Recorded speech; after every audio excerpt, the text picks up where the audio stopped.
berhenti diulang-ulang terus untuk mendapatkan feel-nya. Sehingga kesan yang tampak itu kalau baca ayat misalnya tentang neraka itu nangis. Tentang siksa, ancaman, nangis. Ya, tentang janji kebaikan, berharap yang dalam. Nah, mendapatkan feel itu bagaimana? Itu yang coba kita turunkan. Sampai ujungnya nanti kapan Nabi selesai tahajud, berapa jaraknya ke subuh. Sampai di situ bahasan kita. Nah, kita mulai tahap pertama dulu untuk merencanakan persiapan tahajudnya. Langsung diambil dari katanya tahajud. Asalnya dari kata apa? Ya, tahajud asalnya dari apa? Ya Allahu a'lam, ya. Gak usah ngarang ya. Baik. Nanti belajar namanya ilmu sorof. Ilmu sorof itu untuk mentasrif derivasi. Qama yaqumu, jalasa yajlisu, ya akala yakulu, taba yatubu yutuban. Ya, Fasbaka yu Facebooku bukan. Nah, ini dah. Tahajud, ya. Ini cepatnya tahajud.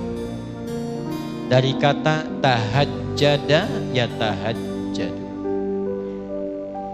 Ini waktunya makin mepet, mau habis, tintanya pun makin tipis. Ya. Tahajjada. Tahajjada asalnya turunkan lagi dari kata hajada. Tambah ta di depannya. Tambah tasydid sebelum akhirnya. Ya. Tambah ta di depannya, tasydid sebelum akhirnya. Ini penting bahasan ini. Ya. Ini jadi satu materi yang kami bahas di disertasi. 30 juz kita kaji tentang keutamaan bahasa dalam Al-Quran. Langsung sini. Hajada asalnya adalah bangun setelah beristirahat terlebih dahulu. Singkatnya tidur dulu baru bangun. Jadi untuk tahajud itu didahului oleh tidur. Kalau tidak tidur, langsung misalnya begadang, malamnya menunaikan sholat, maka sifatnya tidak disifati dengan tahajud. Disifatinya dengan nama umum, namanya qiyamul lail. Jelas? Sholatnya disebut dengan sholatul lail. Karena itu tarawih, karena bisa dikerjakan setelah isya langsung, bisa dikerjakan tanpa tidur, bisa dikerjakan di malam hari, maka disifatinya dengan sifat lail, qiyamul lail. Man qama ramadhana imanan wah tisaban. Baik. Ini didahului dengan tidur dulu. Tidur aja walau sejenak. Ya, sifat ditidurkan dulu. Nah, setelah tidur, balik kemudian semua organ kita kembali dengan baik, siap-siap, merefresh lagi. Bangun kita setelah tidur itu, maka disebut dengan hajada namanya. Jelas? Kalau kita ingin mengukur, pengen bangun di waktu tertentu. Misal, saya ingin bangunnya kalau 1:30 terlalu awal, saya ingin 2:30 misalnya. 2:30. Lalu target ini kita ukur, disiapkanlah, berusaha untuk bangun. Berusaha. Pengen bangun betul jam 2:30 ini. Dan tantangannya tidak mudah. Gak mudah. Kadang-kadang kalau kita mau mulai di awal kan, ya belum tentu bisa bangun ya. Maka sesuatu yang tidak mudah butuh 2 kali lipat motivasinya, double namanya, dan tidak mudah itu syiddah namanya, doublenya tasydid. Maka ditambah ta di depan untuk menunjukkan kesungguhan, ditambah tasydid sebelum akhir untuk menunjukkan perkara ini tidak mudah. Hajada, tambahkan ta, tambahkan tasydid sebelum akhir untuk menunjukkan bahwa bangun di malam hari itu tidak mudah dilakukan, butuh motivasi 2 kali lipat. Karena itu bersungguh-sungguhlah rencanakan untuk bangun, taknya itu. Jelas? Maka bangun 2:30, pasang alarm dari 1:30. Alarm kita susun menjadi 3 kebagian, 3 kali bunyi.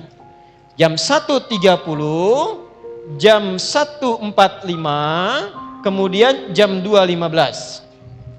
Alarm pertama untuk mematikan alarm kedua. Ya kan? Betul kan? Ya, saya konfirmasi aja. Ya kan? Alarm kedua bersiap-siap untuk alarm ketiga. Sepertiga sadar, belum setengah sadar. Makanya jaraknya saya agak panjangin dikit. Ya kan? Nah, begitu ini sudah mulai ke alarm ketiga, warning, 15 menit lagi kalau saya nggak bangun terlambat. Ya, itulah tak. Serius, sungguh-sungguh. Mematikan alarm kedua, itulah tasydid. Memang nggak mudah. Ya, karena keistimewaannya banyak. 4. Kalau hadiahnya cuma power bank nggak akan begini. Cuman karena banyak keistimewaannya ditantang, nggak semua orang bisa bangun. Ya, kalau tidak semua orang itu bisa mengerjakannya, artinya pahalanya tidak biasa. Ya, sholli bil laili wan nasu niyam. Bangun malam sedangkan banyak orang masih tidur, kata Nabi. Komennya begitu. Komen Nabi itu, makanya nggak mudah. Kalau semua orang mengerjakan bisa. Kenapa tarawih itu ringan? Karena banyak orang mengerjakan. Kenapa Ramadan ringan? Karena semua orang puasa yang beriman. Tapi ketika mengerjakan tahajud, apakah semua orang bangun malamnya? Belum tentu. Di rumah 5 orang, yang 4 mungkin tidur. Anda sendiri yang bangun, motivasi belum tentu ada. Ya, tahajud call-nya yang bunyi, tahajudnya enggak. Misal ya. Kenapa? Karena tidak mudah. Jelas?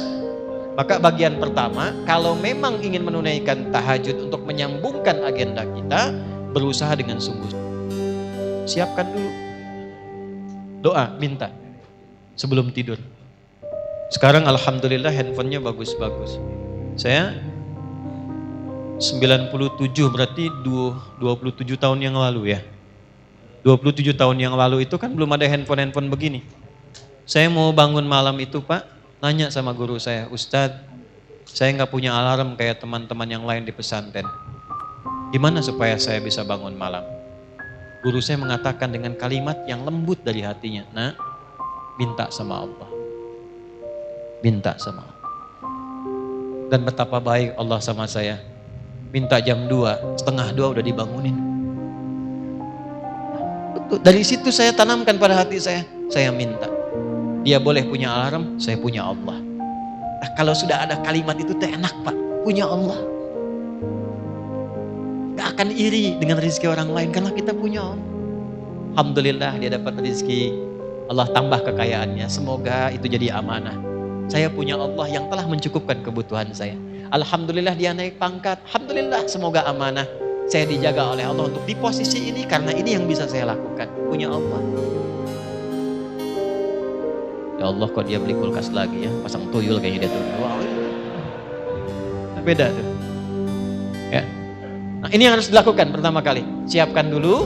Kalau sudah siap, rencanakan. Nabi memulainya seperti apa? Karena tahajud nanti dibagi pada 3 bagian. Kelas pemula, beginner, intermediate pertengahan, advance. Kelas ketiga yang sudah menikmati tahajudnya. Kalau saya ingin memulai, jangan langsung ngambil kelas advance. Besoknya nggak tahajud lagi. Ya, ambil yang pemula dulu. Berapa jumlah rakaatnya? Apa yang dibacakannya? Dalilnya apa? Hadisnya apa? Prakteknya bagaimana? Bagaimana kejadian di masa nabinya? Keluarkan supaya kita punya motivasi. Tapi sebelum ke situ, tempel di dinding. Ini saya latihan tahajud, ditulis, tempel di dinding. Adi Hidayat, pengen tinggi derajat, gak bangun malam. Tulis bawahnya. Adi Hidayat, berapa sudah soleh, pengen dimudahkan, gak mendekati Allah, kamu siapa? Tulis, tempel di dinding.